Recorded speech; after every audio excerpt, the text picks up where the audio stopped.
If you watched the last video, you saw what happened as we approached infinity, or as x approached infinity for a number of different functions. What we're gonna look at now is if we simply change these functions, and I'm gonna use some kind of sloppy notation, and we're gonna make these limits as we approach negative infinity and see if anything changes among these different outcomes. So if we look at the first problem here, we have the limit as x approaches negative infinity of 2x plus 3 over x minus 1. When I put this negative infinity in here, I get values that are going to be very negative. A negative divided by a negative still yields a positive. That means that this doesn't change.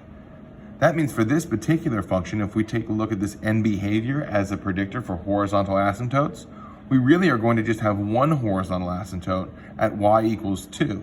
As there's just the end behavior is the same at infinity and negative infinity. The outcome here yields a negative value in the numerator versus a still positive value in the denominator.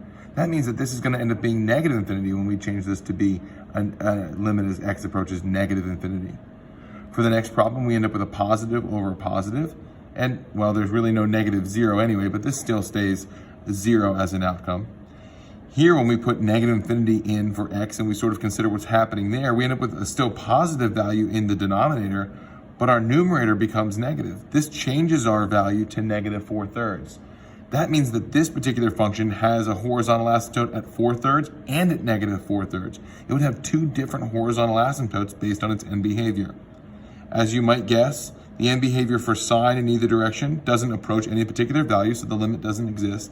And for sine x over x, this function just mirrors itself in an odd sense and goes to 0 as the denominator becomes bigger and bigger and bigger, but negative.